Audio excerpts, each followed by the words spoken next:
Thank you, Lady Zori, very much for your introduction. Righto. So, without further ado, every year, a fellow called Mark S. has the task of putting together these Berwick History Society program cards. We send him the names of the speakers and the lecture titles, but Mark chooses the illustrations for each talk. He wasn't told that I was standing in for Clive Hallam Baker, yet of all the pictures he could have chosen to accompany this presentation, he chose this photograph, which was taken by Clive himself, or at least Clive tells me he's 99.99% sure that it's one of his.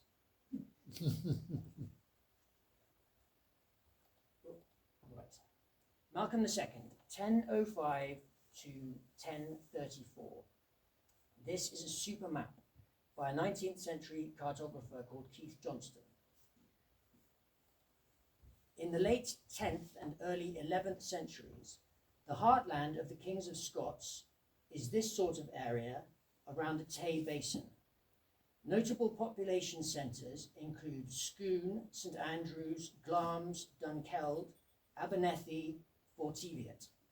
Forfar also has some prominence at this time. I've included this canoe from Forfar Loch because, in the words of Dr. Adrian Maldonado of National Museum Scotland, the 11th century seems to lack a coherent archaeological footprint. Here then, at least, is something which, thanks to carbon dating, they've pinned down to the 11th century. Returning to our map, here's the island of Iona. In Dan Snow's BBC documentary, How the Celts Saved Britain, he said of Iona that it became the Westminster Abbey of early medieval Scotland, a place where religious and political power were joined together. By the 11th century, it no longer has that immediate political importance, but it remains a hugely significant spiritual centre. According to the contemporary record, it's also, incidentally, where 11th century Scottish monarchs, including Malcolm II, were buried. And here is Strathclyde, a term which is more or less interchangeable with Cumbria at this time. At the start of Malcolm's reign, it's an independent kingdom, but within the Scottish sphere of influence. Cumbrians spoke a language related to Welsh, Cornish, etc. And Pictish, by the way, is assumed to have been in the same family, but no trace of it survives. Northumbria, by contrast, of course, was, on the face of it, totally independent of Scotland, forming part of the Kingdom of England. Yet kings of Scots already seem to have held sway over much of Lothian by the time Malcolm comes to power. We have to contend with subtle distinctions between landholding and sovereignty, which are difficult to grasp from our perspective 1,000 years on. And for instance, we think of debatable lands as a 16th century phenomenon, applying to territories near Carlisle in the west. But it's clear the English and Scots were au fait with the basic concept of debatable land for centuries before that. The process by which Lothian became Scottish is complex and open to different interpretations. Even so, Malcolm's role is as crucial as anyone's. It's worth looking at this area in a bit more detail. Scotia, or Iraland. Another label here is Dalriada, or Dalriada, the kingdom which straddled the North Channel in the early Middle Ages. And it's helpful that Keith Johnston has marked on here Irish, Scots.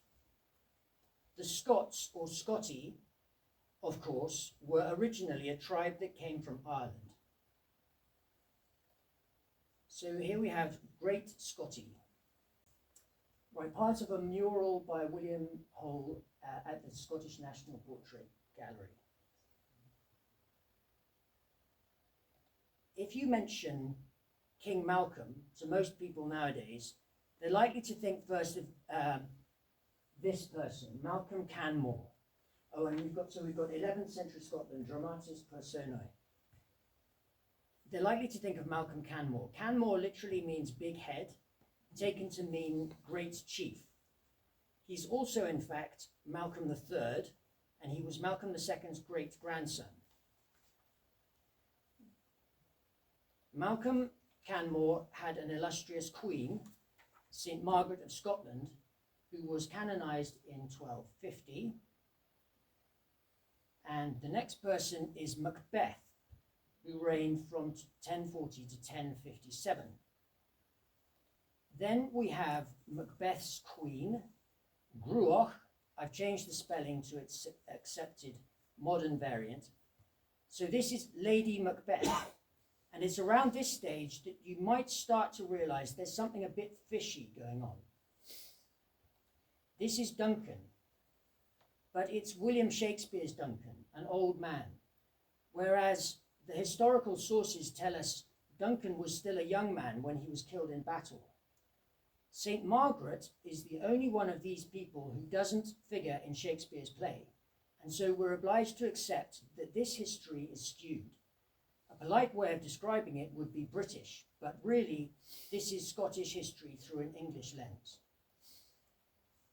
St. Columba is without doubt a very important figure from half a millennium earlier, the 6th century.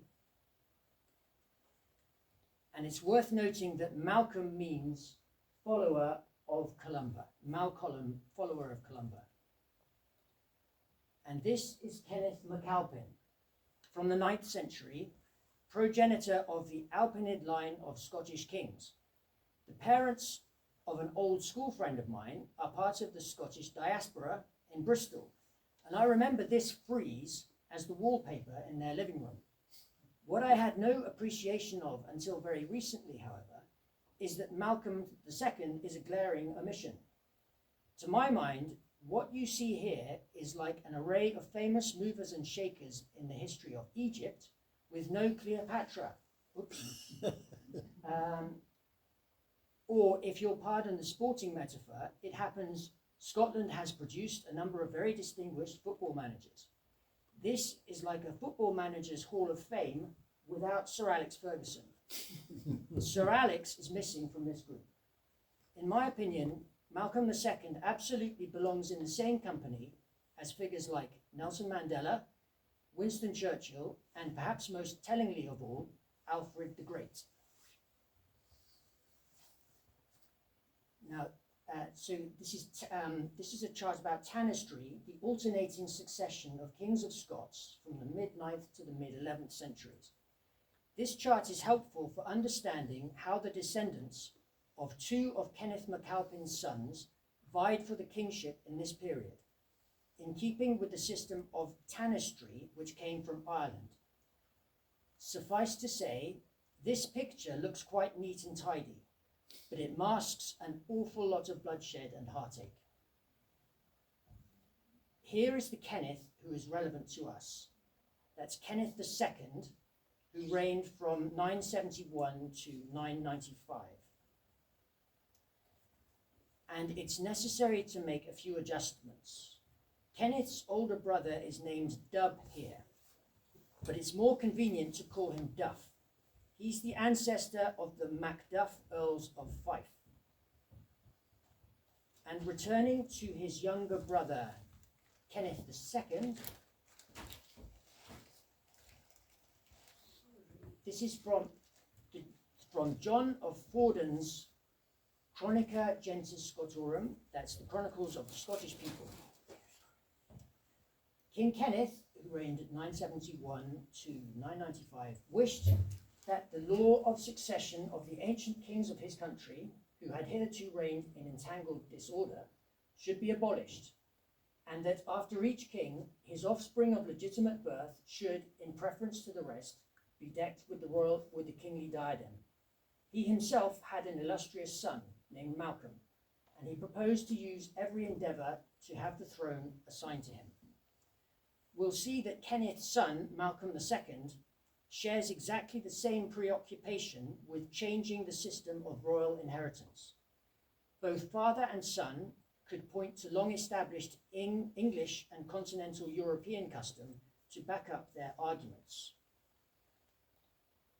This youthful portrait of Malcolm II is unsatisfactory because he was probably in his early 50s when he came to the throne. So there's a better picture of Malcolm, and it's from a mural in Edinburgh Castle, by the way. And here then is an outline of the dynastic situation when Malcolm became king in 1005. We don't need to concern ourselves with details, but all of these customers were high kings of Scotland in the late 10th or early 11th centuries.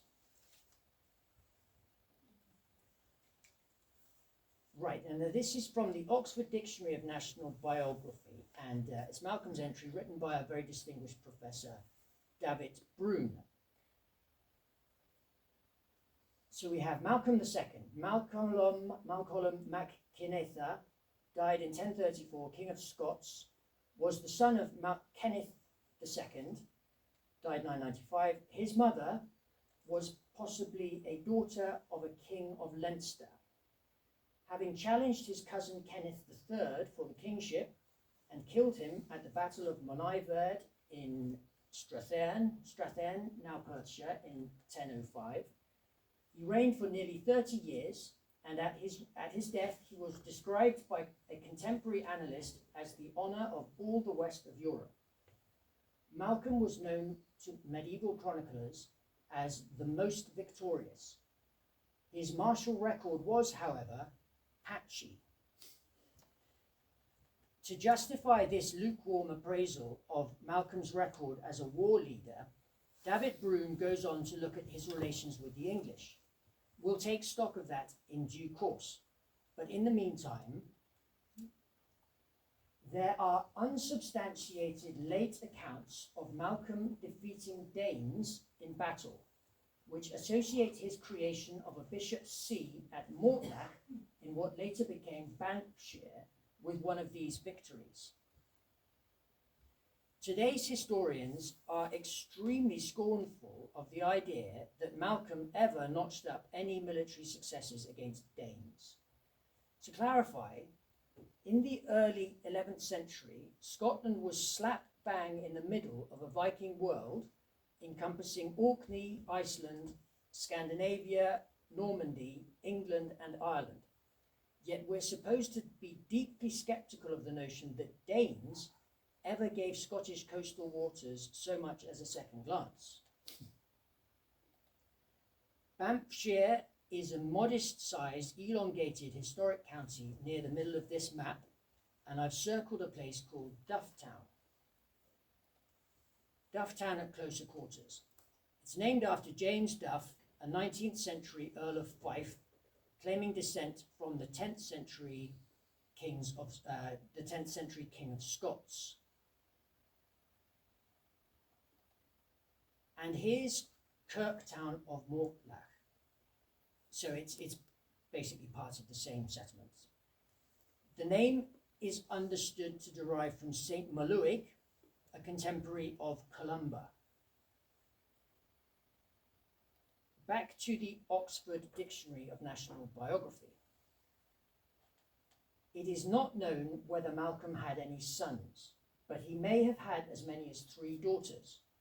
The only one whose name is known is Bethoc, who married Crinan, abbot of Dunkeld, who died in 1045. Their son was Duncan I, who succeeded Malcolm as king. The evidence for Malcolm's 3rd daughter is late and uncertain. She is alleged to have married Findlech mac Ruedri, king of Murray, whose son Macbeth, died in 1057, succeeded Duncan I as king of Scots in 1040. So Duncan and Macbeth may have been first cousins, both of them Malcolm's grandsons, but it isn't entirely clear. As far as the succession is concerned, however, this is a very helpful quote. The The significance of Duncan's accession is that he was the first King of Scots to have succeeded in the direct line, a radical departure from the traditional system.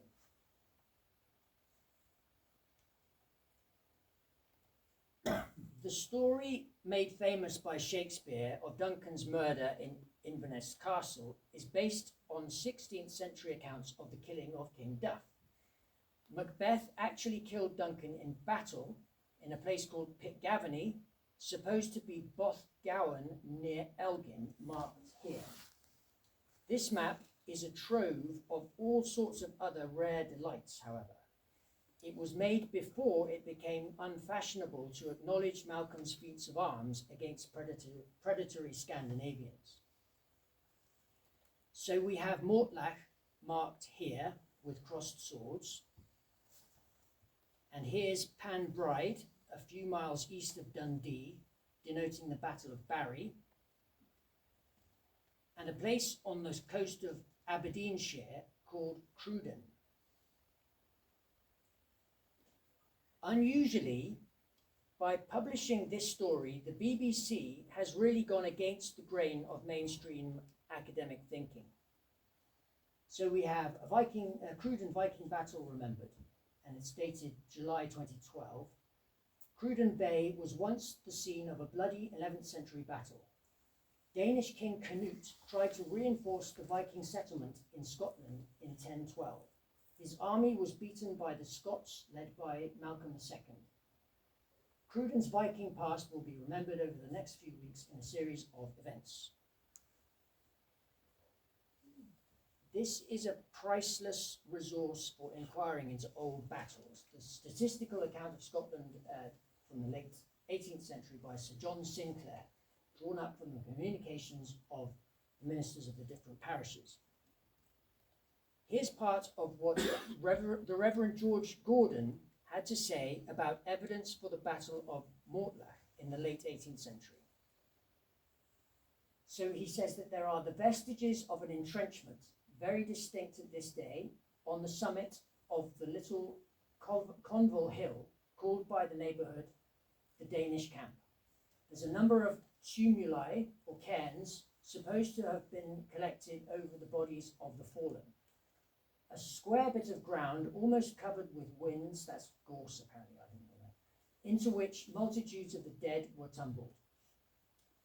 The length of Malcolm's spear added to the church at the west end in performance of a part of his vow. That was after he won the battle. So, and then 3 holes, exactly in the shape of skulls, in this additional and votive part of the house, yet to be seen, so it's still visible in his day, where the heads of 3 Danes of distinction had, with too barbarous a triumph, been originally built into the wall. At whatever time, or in whatever way, these skulls may have first been put there they surely were, and not longer than about 30 years ago was the last of them picked out and tossed about by the schoolboys. So I honestly think we can safely assume that this story about the fate of the skull is true. It doesn't prove anything, but it's another way in which local traditions support the older narrative of a battle. And this word tumuli, meaning burial mounds, is important. The battle stone, Mortlach Kirkyard, a class 2 cross slab which is 6 feet above ground. 4 circular indents where the arms intersect identify the cross as Celtic. Above, 2 fish appear to be engaged in a synchronized jump, and there's a vaguely feline, leonine creature below. The reverse has a bird, a snake, a bull's head, and a huntsman with a hound. At least some of the carvings, with the probable exception of the cross, are likely to predate any repurposing as a war memorial. And then we have the Battle of Barry from around 1010. The Danes seem to have been destined by their misfortunes to furnish the only memorable objects of antiquity which Barry affords. This is down by just east of Dundee. On the eastern boundary of the parish, many tumuli appear.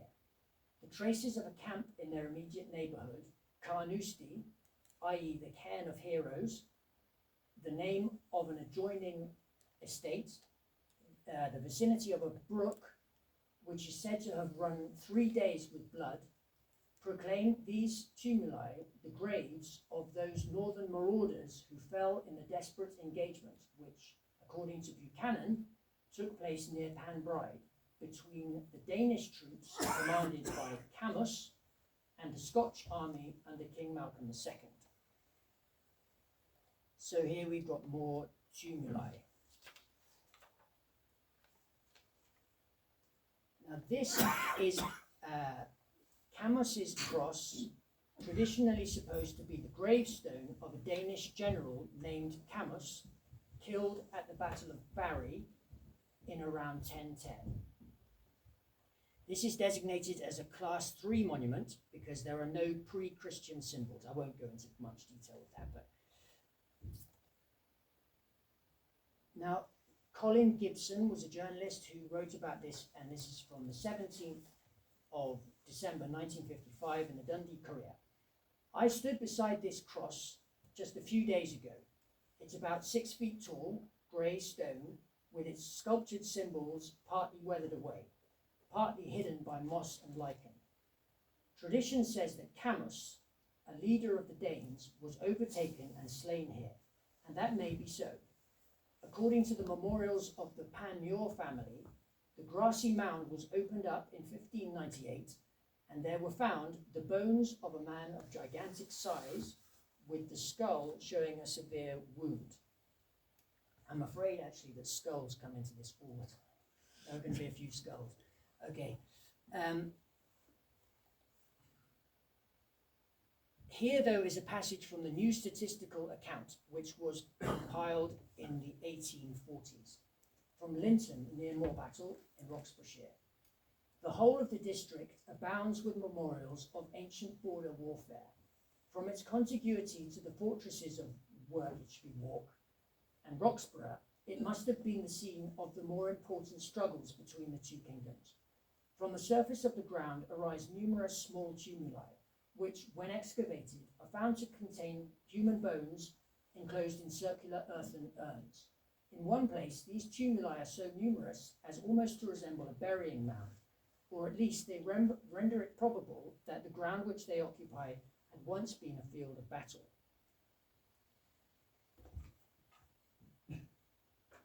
Now this is meant to give some idea of what the tumuli look like.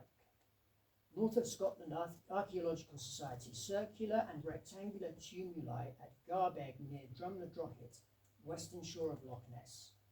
That was obviously an aerial photograph, so they're round and rectangular. James McComas wrote this blog, The Picts of Garbeg and Whitebridge, and quoting him, on the right is a fragment of a Pictish symbol stone found at Garbeg, showing how the design may have continued. The stone is now in the Inverness Museum. And part of James McComas's article. Radiocarbon dating results from Garbeg have proved to be problematic. Skull and femur fragments were recovered and were tested 10 years after excavation in 1985, achieving a date of AD 900 to 1190. Even at the oldest end of the range, this would place our individual in what is usually thought to be the post-Pictish era. The bones were retested in 2013 as part of the University of Aberdeen's Northern Picts project. This time they attained a result of AD 1035 to 1155. If correct, then the burial date might be 4 or 5 centuries later than the carving of the symbol stone, and well into the period where we might have expected church burials to be the norm. These then are the dates that carbon dating produced, much later than expected. My suggestion is that sometimes it really is necessary to follow the science. Supposing this dating was right on the nose, it gives us 1095, when Scotland was in the throes of a series of succession crises and civil strife. Speculatively, therefore, one might suggest this is a battlefield from that time. 1095 is also when Berwick makes its first unmistakable appearance in the historical record, in a charter of Edgar, though of course it's likely to be much, much older. Somewhat precariously, that leads me into this map showing an area I think you'll all be familiar with. We do need to start talking about the borderline after all. Here's Berwick, and about 10 miles north of Berwick on the same stretch of coast, here's Coldingham. Some of you will no doubt remember Robert Bartlett's talk in the Guildhall this time last year about the miracles of St. Ebba of Coldingham. It featured an amusing anecdote about a long-running academic dispute extending in fact from 1958 to 1999 on the pages of the Scottish Historical Review. This was the main protagonist, Archie Duncan, who passed away in 2017.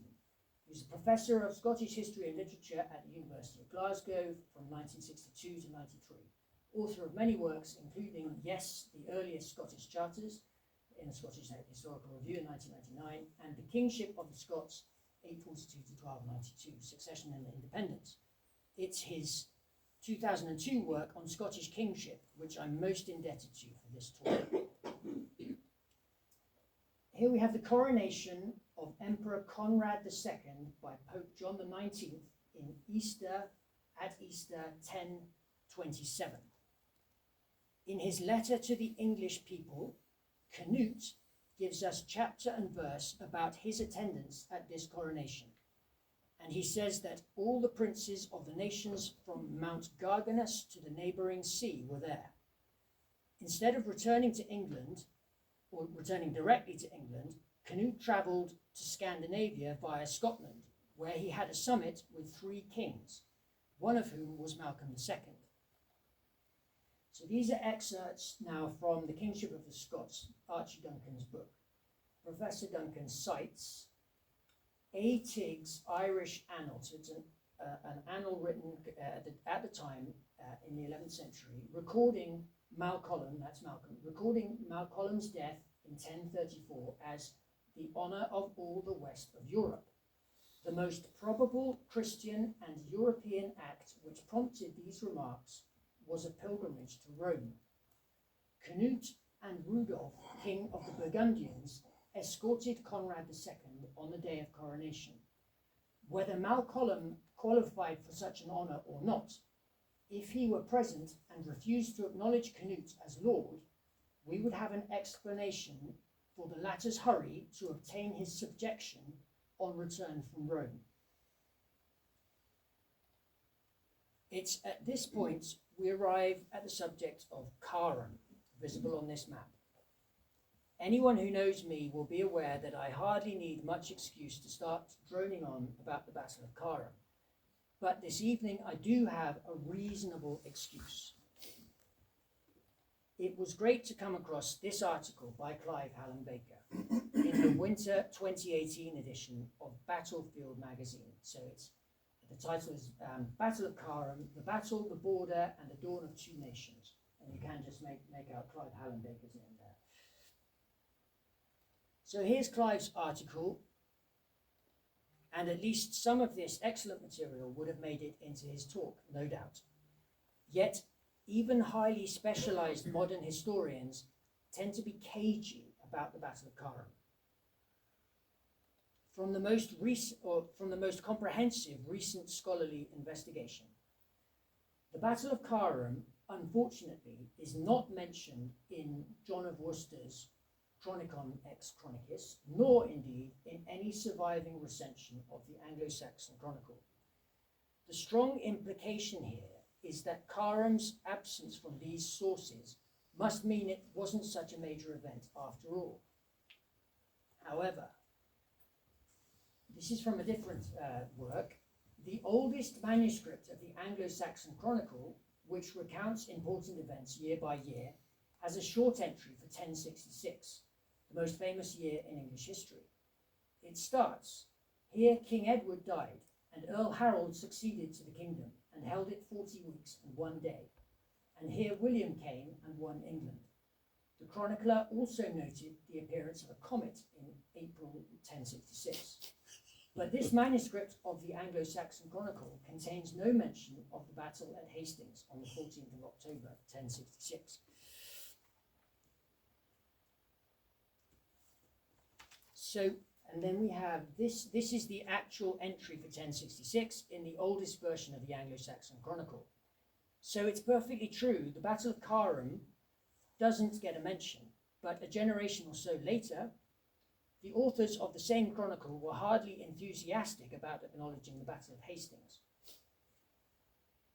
And the impression we get from other sources is that the defeat at Carham had an absolutely devastating impact on the northeast of England.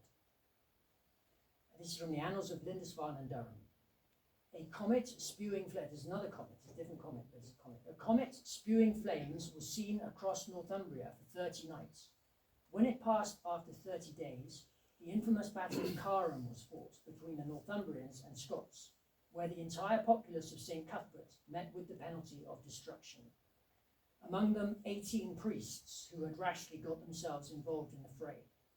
When he heard the news, the bishop, having ordered his affairs, ended his sadness and his life with death. In addition, you have to bear in mind that once the dust had settled, not only Lothian, but also the whole of Strathclyde had come under Malcolm's control. So this is Alex Wolf's take on the Battle of Carham in 2006. It was the battle which secured Scottish rule of the lands south of the Forth and made sure that what we now think of as the core territory of Scotland, Glasgow, Edinburgh in the central belt, became Scottish. Without Carham, there would be no Scotland.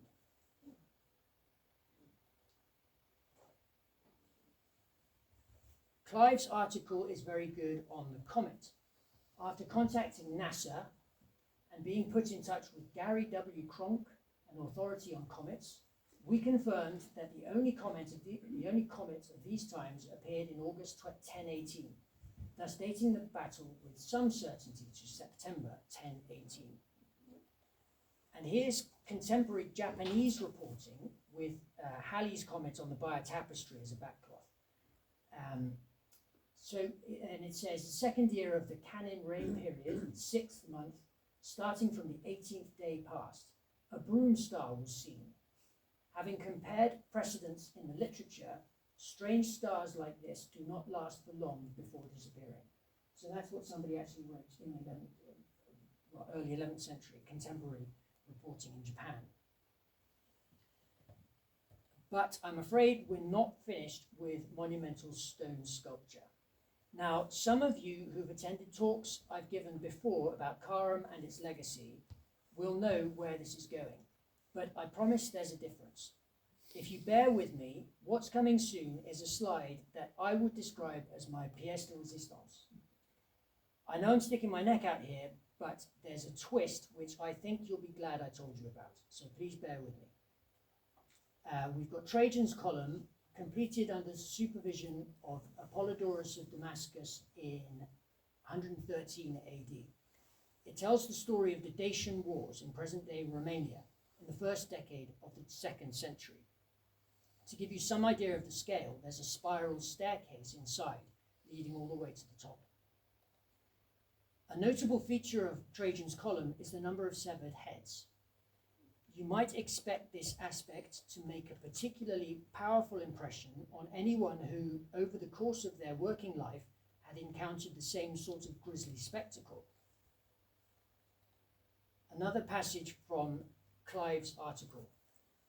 In 1005, Malcolm II became King of Scots and took advantage of the ineffectiveness of the English monarch, Ethelred the Unready, meaning poorly advised. Malcolm raided across the River Tweed and ventured as far south as the new cathedral city of Durham, which he besieged to great effect. Wealhtheof, the then Earl of Northumbria, Northumbria no longer being a kingdom in its own right, took no action, but Uchtred, his son, raised and led an army to relieve the city. Malcolm's army was routed, and severed Scottish heads were displayed as a grisly sign of Uchtred's victory. It's thought that Malcolm's incursion was what people in the Gaelic-speaking world of the time called a crech rig, meaning royal hunt or prey. A newly installed king or chief showed his mettle by raiding into a neighbour's lands. By attacking Durham, however, it seems Malcolm extended the concept to its limit, since in Ireland it often amounted to little more than glorified cattle reaving. And that brings us to Sweno's Stone, the so-called Sweno's Stone at Forres. As the map shows, Forres is not all that far from Inverness in Murray. Another thing I can say about the material I'm presenting here is that it's in an article which is currently undergoing peer review with the Scottish Historical Review.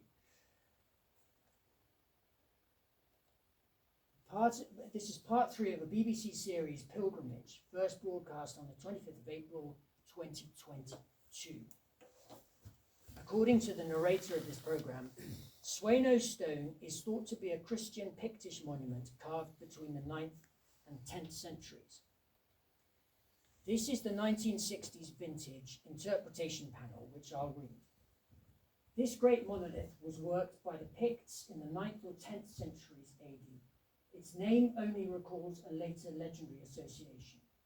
On one face is an immense battle scene with ranks of horse and foot soldiers, many armed with swords, spears, and shields.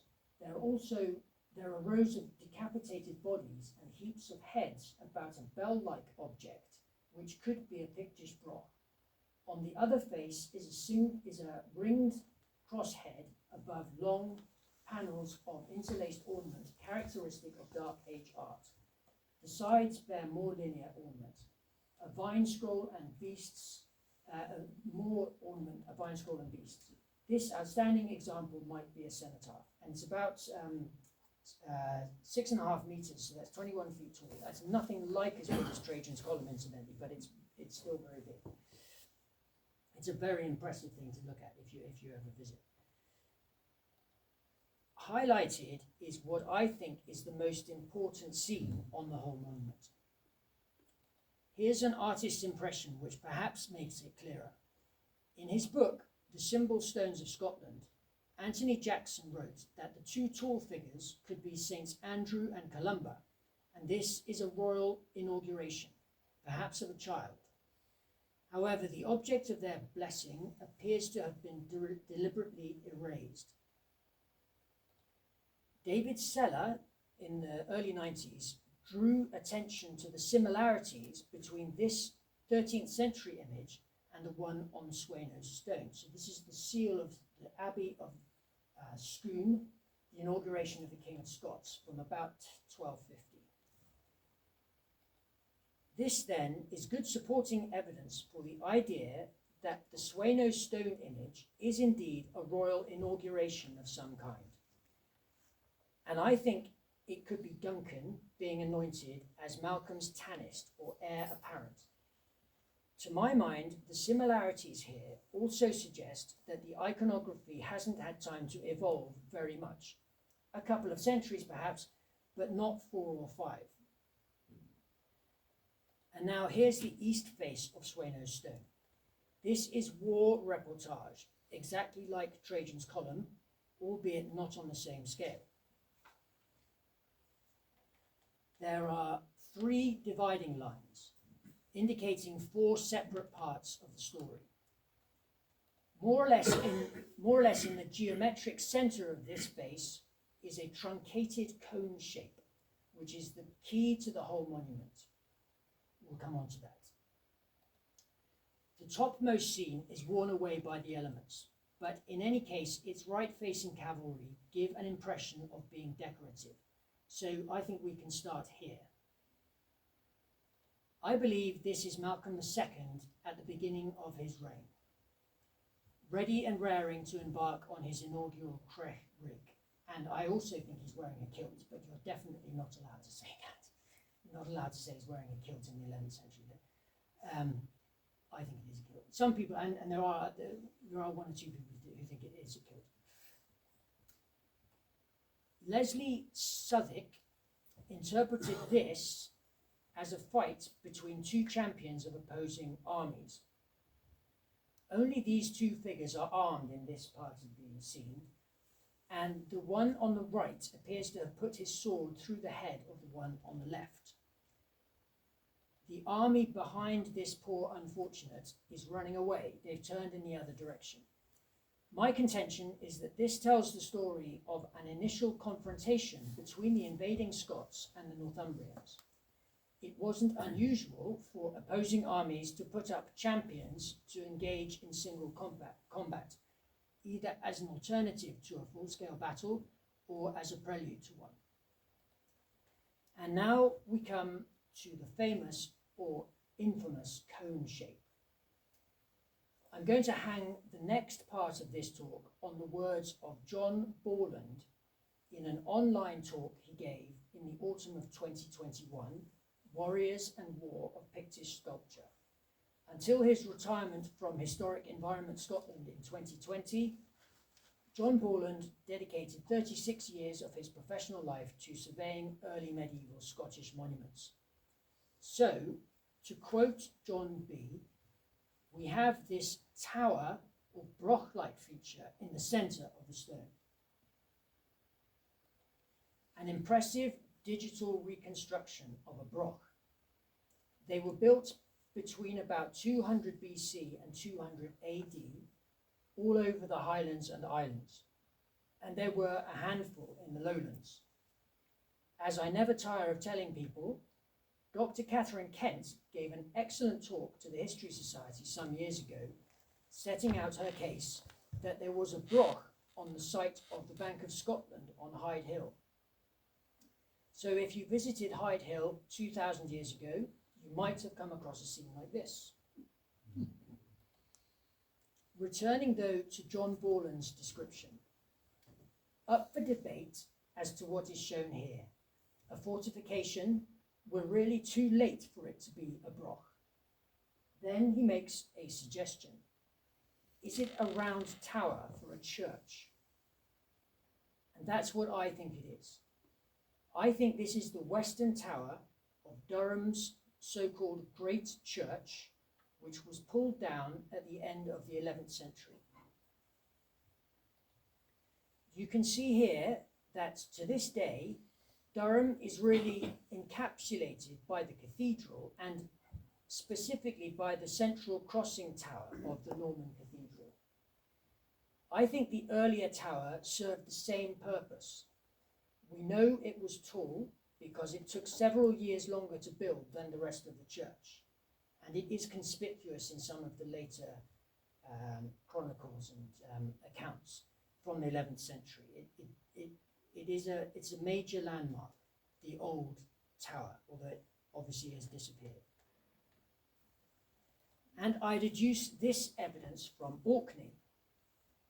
Sometime after Durham Cathedral was completed in 1133, its Anglo-Norman stonemasons are known to have gone to work on St Magnus Cathedral in Kirkwall in Orkney. The conical tower of St Magnus's Church on Egglesea, built around the same time, has stumped architectural historians. Master builders associated with Durham were building church towers with sloping sides. So it's a very unusual tower. It's not unique, but it's very unusual. And it is associated with Durham because they know for sure that St Magnus's Cathedral, there are all kinds of clues in the way it was built that show that it was the people who designed Durham were involved in this cathedral too. And the stained glass is in St Andrews, incidentally. But to the left of that, John Borland continues, we have a line of dead bodies without heads. Their heads have been severed. So now I'm going to try to describe what you can see here. Here's the siege of Durham, represented by Malcolm's troops either side of the church tower. But the imagery overlaps with the scene below. Amid great fanfare, there are 3 trumpeters behind him. This is where Uchtred the Bold enters the fray. Supposedly, Uchtred is Bernard Cornwell's ancestor, on whom he based this character, Uchtred of Bebbanburg, in The Last Kingdom, which I'm afraid I've never seen. But that's quite a well-known series.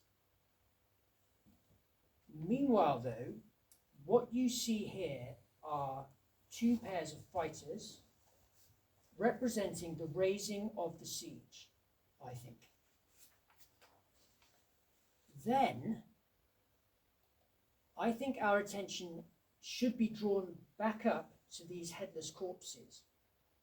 And now the thing is, what I should clarify is that when this was first unveiled, it would have had a narrator or a crier, somebody telling people what it was all about. And there is good historical reasons for thinking that. It's work that has been done by someone called Fiona Campbell Howes, and investigating the situation in Wales at the same time. And so you would have had a narrator telling people what this was about.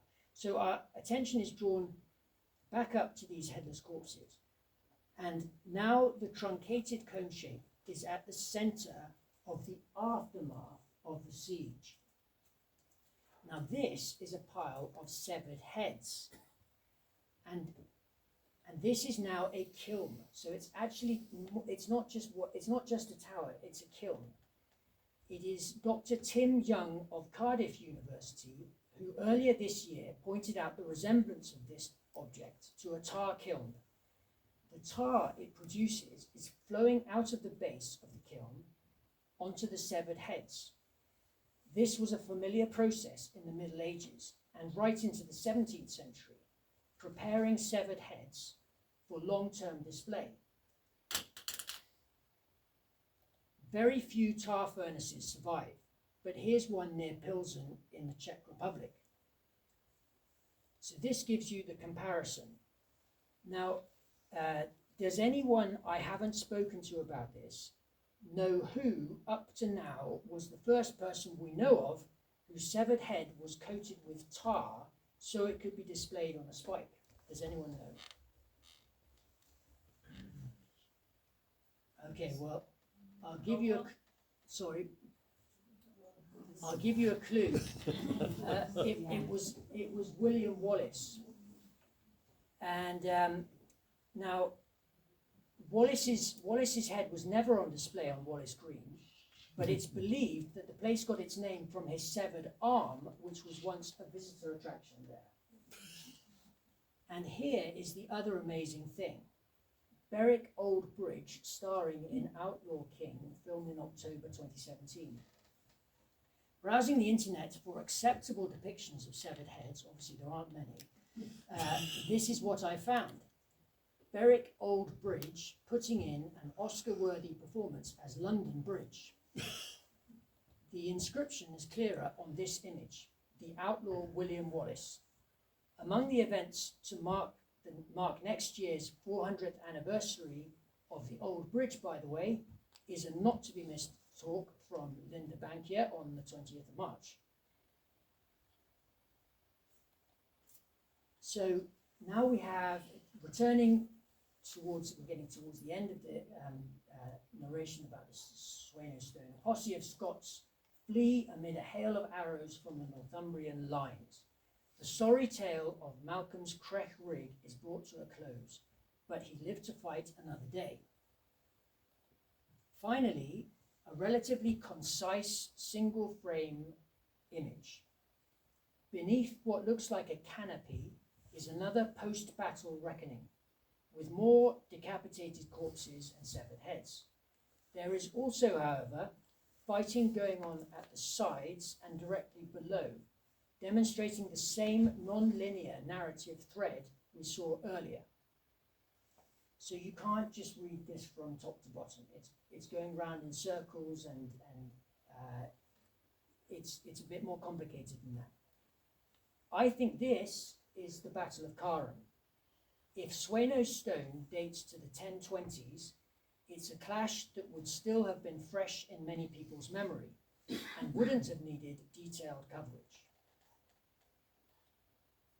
Now, Linton near Moor Battle, again, in the old statistical account, dated 1792, in repairing the church lately, there was found a large grave containing 50 skulls, all equally decayed, some of them cut with the stroke of violence, belonging, it is supposed, to persons slain in some border fight, of which there were many in this neighbourhood.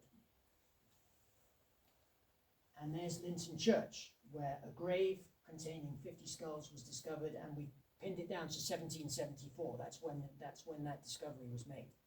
Now, approximately, this is how I'd be inclined to describe Swano's stone. This great monolith dates to around the late 20s of the 11th century.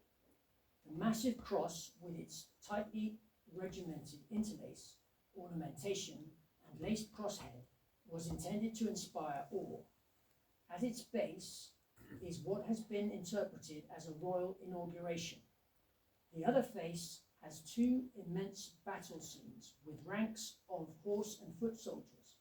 Also prominent are rows of decapitated bodies and heaps of severed heads. Bearing comparison with the Bayeux tapestry, Swano's stone tells the story of Malcolm II's feud with Earl Uchtred of Northumbria, recounting the siege of Durham in 1006 and culminating in the 1018 Battle of Carham. It was intended to apprise the people of Murray, including Macbeth, of Malcolm's appointment of his grandson Duncan as his tanist, heir apparent. Given Carham's exceptional long-term significance, the monument could therefore be seen as Scotland's birth certificate. That's what I think this is. And then just to say, this photograph, which Clive took, almost absolutely certain it must have been Clive who took this photograph, was in the summer of 2018, and it's a reenactment of the Battle of Carham. So thank you very much.